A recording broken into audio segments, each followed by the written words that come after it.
राधे राधे दोस्तों, सबके स्वागत है मेरे चैनल में। आप सब कमेंट में हर हर महादेव जरूर लिखिए। दोस्तों आज कथा कहने लगी हूँ। सभी के दिन शुभ मंगल में हो। आज वैशाख मास के 8वां दिन है, 9 अप्रैल, दिन है गुरुवार। आज की अध्याय शुरू करने से पहले आपके सुनाती हूँ भगवान श्री गणेश जी की कथा। एक बार एक नगर में मालिन रहती थी। वो बीमारी के चलते उसके पति की मौत हो चुकी थी। उसके 4 साल के बेटा था। वो उसके सहारा अपना जीवन आत्म करते शुरू करती थी। उसके सास बहुत कठोर हृदय वाली थी। हमेशा अपना बहू के ताना मारती थी। कहती थी, कलंकी निर्वाह कहाँ गए, मेरे बेटों के खा गई। वो चाहे तो कितना भी काम करे, अपने सासू माँ की सेवा करे, लेकिन उसके सास के मुंह से कभी भी उसके लिए एक प्यार के शब्द नहीं निकलता था। उसके दुखी देख के उसके सास के दुख कभी नहीं होता था। वो कभी नहीं सोचते थे कि यही उम्र में पति के गंवाने के बाद बेचारी कितना दुखी रहता होगा। इस बातों के नज़रअंदाज करते हुए हर समय अपने बहू के साथ लड़ाई झगड़ा करती थी, जिसकी हो सकेली तकलीफ देती थी। फिर उनके बहू ने सामने बोल के कुछ नहीं बोलती थी। फिर इतने से भी उसके सास के मन नहीं भरा। एक दिन उसके अपने गुस्से के चलते अपने पोती बहू के घर से निकाल दिया। दोनों माँ बेटे रोते रोते घर से चल पड़े। चलते चलते एक जंगल में पहुँच गया। वहाँ जाके एक बड़ा सा पेड़ के नीचे बैठ गया। वहाँ से थोड़े ही दूर पर एक गणेश भगवान के मंदिर था। वहाँ पर बहुत सारा लोग गणेश जी के दर्शन करने आती थी। वहाँ प्रसाद चढ़ाते और वहाँ मौजूद लोगों के बांट देते थे। तो दोनों माँ बेटी गणेश जी के मंदिर में गए। वहाँ जाके उसके माँ कहने लगी, गणेश जी महाराज, मुझसे ऐसे क्या गलती हो गई कि जिसके मुझे आप इतनी बड़ी सज़ा दे रही हो। पहले तो मुझसे पति की छीन लिया, आप मुझे घर से भी बेघर कर दिया। मैं या मेरे बेटे कहाँ जाऊँ, क्या करूँ, कहाँ रहूँ। अब आप मुझे कोई रास्ता दिखाइए।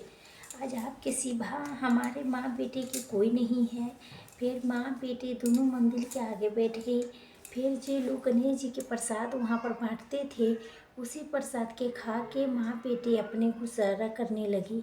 सुबह शाम दोनों माँ बेटे गणेश की पूजा पाठ करती थी। एक दिन बैठे बैठे गणेश जी की कृपा से उन दोनों पर मन में विचार आया कि क्यों ना हम जंगल से फूल लेके आए या बेचें। रोजाना लोग यहाँ पर आते हैं, हम फूल माला बना के बेचेंगे तो यहाँ आने वाले लोग पूजा के लिए ज़रूर खरीदेंगे फूल। इस तरह से सोच के दोनों माँ बेटे सुबह जल्दी जंगल में से फूल ला के फूल माला बना के वहाँ पर बैठ जाते हैं। जब गणेश जी के भक्त वहाँ आते थे तो उनसे फूल खरीदते और बदले में उन्हें कुछ रुपये दे देती थी। इस तरह वो फूल बेचते कई दिन हो गई तो कुछ रुपये इकट्ठा हो गए। तभी उस रुपये से पूजा के सामान प्रसाद लेके बेचने लगा। गणेश जी की कृपा से आमदनी बढ़ने लगी। धीरे धीरे उनके पास इतना रुपया इकट्ठा हो गया कि उन्होंने एक मकान बना ली और पास ही में एक दुकान बना ली। दुकान के अंदर पूजा के सारे सामान, मिठाइयाँ, फूल, दूबा, घास, गणेश भक्तों के हर समय मौजूद होता था सब सामान।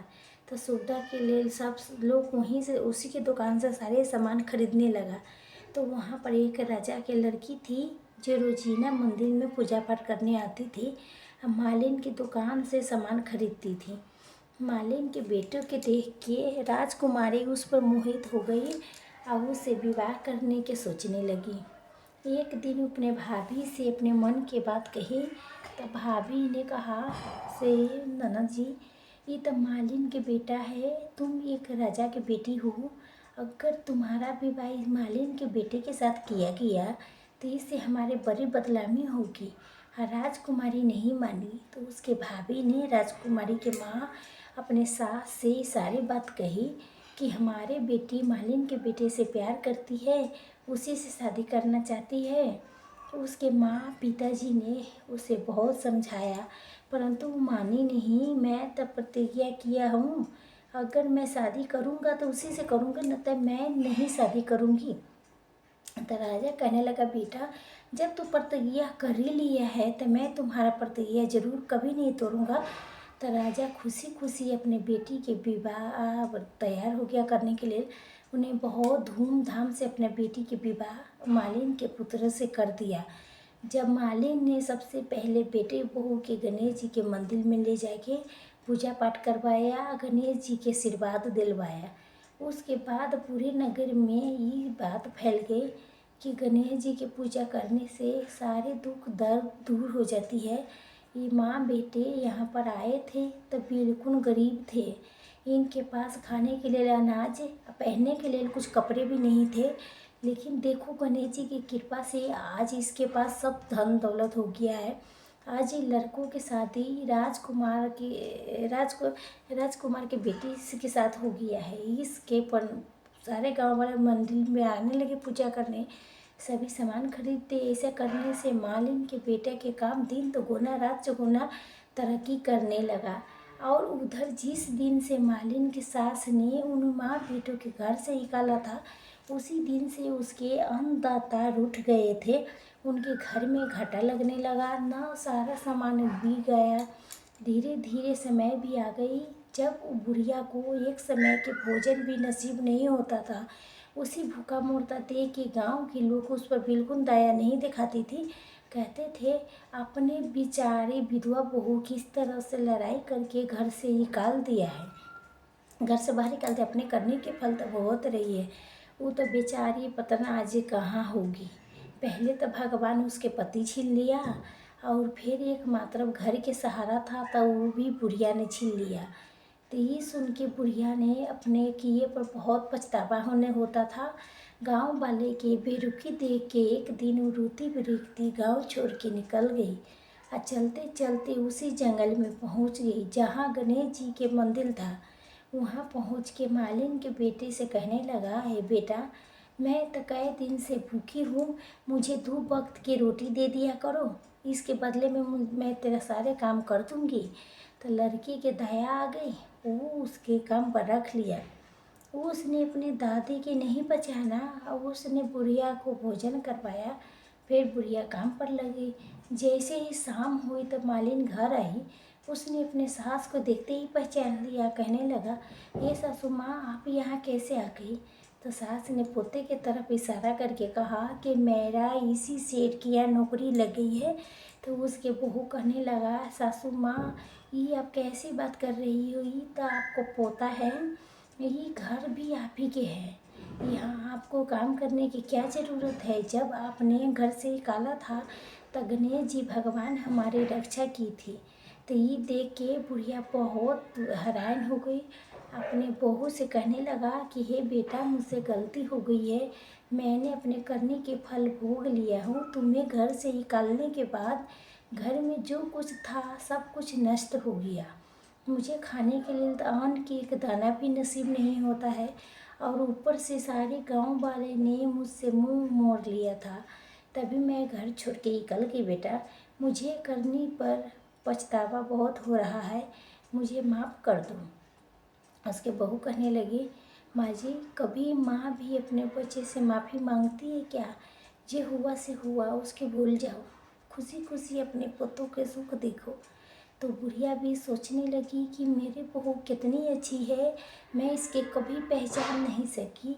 आज मेरे पास कुछ नहीं है, इसके पास सब कुछ है, फिर भी देखो मुझे कितना प्रेम पूर्वक अपने घर में रख के मान सम्मान दे रही है।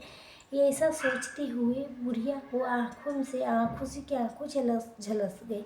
हे गणेश महाराज, जैसे आप सुख मालिन के दिया वैसे सुख सबको देना। जो आपकी इस कथा को पूरी श्रद्धा भाव से सुने उसके सभी मनोकामना पूर्ण करना। प्रेम से बोलो गणेश भगवान की जय। आप सुनेंगे राजा मूर्त की कथा। प्राचीन समय की बात है, एक बार राजा उदयश्वर ने करवाया था। उसके बाद उन्होंने ब्राह्मण के इतना दान दिया कि वो अपने साथ नहीं ले जा सके। तभी देख के अर्जुन भगवान श्री कृष्ण से कहने लगा, है कृष्ण मुरलीधर, मेरे भाई युधिष्ठिर जैसा कोई दानी संसार में कोई है? तब श्री कृष्ण जी ने कहा, है अर्जुन, दान के सूची में तुम्हारा भाई युधिष्ठिर के नाम सबसे नीचे आता है। तो अर्जुन हैरान होते हुए कहा कि अच्छा, ये इसे आप ही बता दीजिए, दान के श्रेणी में सबसे ऊपर किसका नाम आता है। तो अर्जुन के बात सुन के श्री कृष्ण भगवान कहने लगा कि दान के सूची में सबसे पहला नाम है मूर्धज का। तो अर्जुन के श्री कृष्ण जी की बात पर विश्वास नहीं हुआ। तब अर्जुन कहने लगा, हे श्री कृष्ण, मुझे तो विश्वास नहीं हो रहा है कि मेरे भाई से बड़ा कोई दानी हो सकता है। अब मुझे तो विश्वास नहीं हो रहा है। तो श्री कृष्ण कहने लगा, हे अर्जुन, मैं परीक्षा लेके देख सकते हैं, फिर तो आप मान जाओगे। तो अर्जुन ने कहा, ठीक है, परीक्षा लेके बताइए। तो श्री कृष्ण भगवान ने यमराज के बुला के एक बूढ़ा सिर बना दिया। अर्जुन तथा भगवान श्री कृष्ण दोनों ने ब्राह्मण के रूप धारण करके आप तीनों राजा मूर के महल में पहुंच गया। अब वहाँ जाके बोले, भिक्षा देवी माता। तो राजा मूरदस ने ब्राह्मण के पास आया। अब बोले, भाग्य हमारे कि आप हमारे वहाँ पधारे। कहिए ब्राह्मण देवता, हम आपकी क्या सेवा कर सकते हैं। तो ब्राह्मण कृष्ण भगवान ने मोर बन से कहा, हे राजन, हमारे शेर बहुत बुरा हो गया है, आपको इसका दांत भी नहीं रहा। तुमने ऐसा करो कि सबसे पहले हमारे शेर के मांस खिलाओ। तो राजा मोरधनुष ने कहा, है ठीक है ब्राह्मण देवता, मैं आपके शेर के शरीर के मांस काट के खिला दूंगा, लेकिन जो बहुत मुलायम है, आइए खा भी आसानी से लेगा। तब ब्राह्मण जी ने कहा, कृष्ण भगवान ने, नहीं मोरधनुष, आप पूरे बूढ़े हो चुके हैं, इसलिए आपके मांस ज़्यादा सख्त हो गया है, आपके शरीर, आपके बूढ़े शरीर के लिए नहीं सही रहेगा। आपके यहाँ एक 5 वर्ष के बालक है, उसके ठीक घी से काट के 2 टुकड़ों करो और उसका मुलायम मांस हमारे शेर के खिलाओ। खिला सकते तो ठीक हो, न तो हम वैसे ही चली जाएंगे। राजा मोरधनुष काफी आश्चर्यचकित में हो गया, सोच विचार के करने लगा, क्योंकि मोरधनुष के एक ही बेटा था जिसका नाम था ताम्रध्वज। 5 वर्ष के बालक था। मोरधनुष के बुढ़ापा के सहारा एकमात्र वही बालक था। तो राजा मोरधनुष सोच विचार करने लगा। तभी उनका बेटा ताम्रध्वज आ गया, बोला, हे पिताजी, आप क्या सोचते हो। ये सोचने के समय नहीं है, आप अपने धर्म की रक्षा करो। खुशी खुशी आप मेरा बलिदान कर दो। तभी राजा मोरधनुष ने अपनी रानी के पास गए और सारी कहानी कह सुनाई। कहने लगा कि क्या इस काम में तुम मेरा साथ दोगे। तो रानी कहने लगा कि हे महाराज, धर्म की रक्षा के लिए मैं अनेक बालकों की कुर्बानी दे सकता हूँ, तथा आप धर्म के पालन करिए।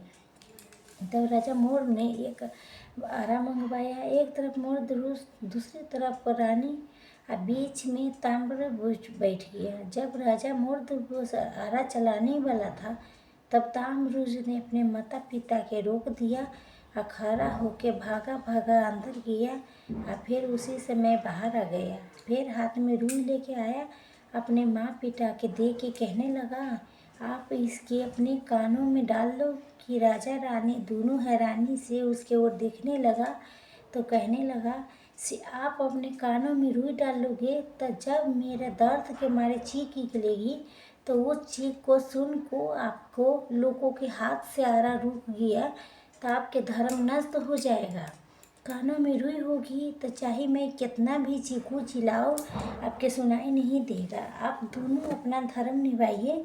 तो फिर राजा रानी ने दोनों अपने अपने कानों में रुई डाल दी और फिर आरे से अपने बेटे के 2 टुकड़े कर दी। जब आरा चलाया तभी खून के फुहार देख के ताम्रध्वज के माँ के आंखों में आंसू निकल आया।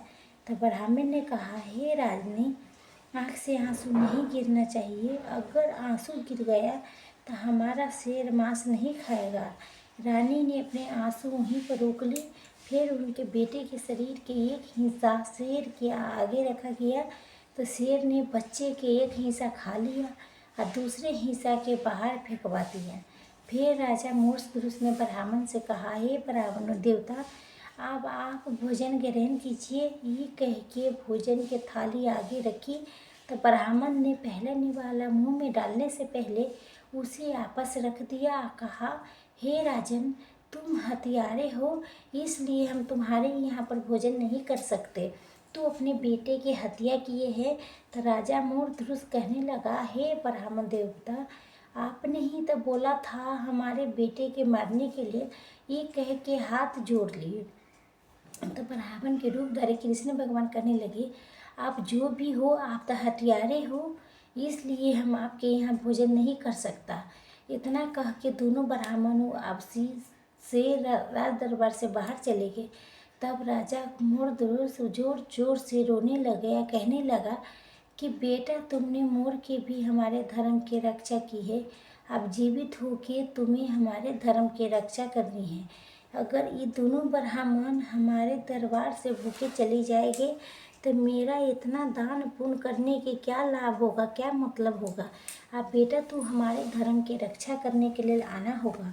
ये कह के राजा रानी निराश होकर बैठ जाती है।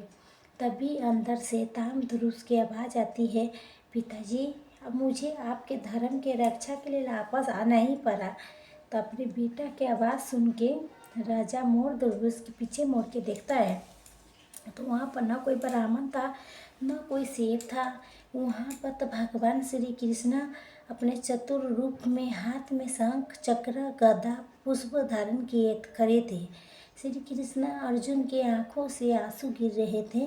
श्री कृष्ण ने राजा मूर्धनुष से कहा, हे राजा, तू सबसे बड़ा दानी है। तेरे जैसा कोई न पहले कभी पैदा हुआ था, न भविष्य में कभी पैदा होगा। मैं तुमसे बहुत प्रसन्न हूँ। मांगो, तुम क्या वरदान मांगना चाहती हो। तो राजा मूर्धनुष ने हाथ जोड़ के कहा, हे बड़ा भगवान, आपने मुझे दर्शन दिए, उससे ज़्यादा मुझे क्या चाहिए। आपके दिया हुआ मेरे पास सब कुछ है। आप आशीर्वाद दीजिए कि मैं हमेशा अपने धर्म की रक्षा करते रहूं। तो भगवान श्री कृष्ण ने तीनों के आशीर्वाद दे के अंतर्ध्यान हो गए। और फिर अर्जुन से पूछने लगा, क्या तुमने अपने विश्वास हो रहा है कि नहीं हो रहा है। तो अर्जुन की आंखों में आंसू आ गए। उन्होंने भगवान श्री कृष्ण के सामने हाथ जोड़ लिया, कहने लगा कि मैंने आप पर विश्वास न करके बहुत बड़ी गलती कर ली। तो भगवान की लीला तो कोई नहीं आज तक समझ ही नहीं सकता। मुझे तो पता है आप कौन हैं। प्रेम से बोलो श्री कृष्ण भगवान की जय। बोलो राजा मूर्धनुष की जय। बोलो श्री विष्णु भगवान के अनंत रूपों की जय। आप सुनिए आज के वैशाख महात्म्य के अध्याय।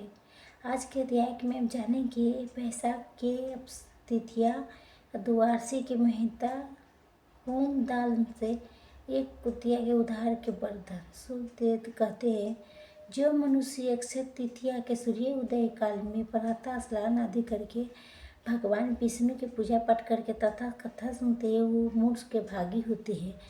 जो इस दिन श्री मधुन के प्रसन्नता करने के लिए दान करती है, उनके उस पूर्ण कर्म भगवान के आज्ञा के अक्षय फल देता है।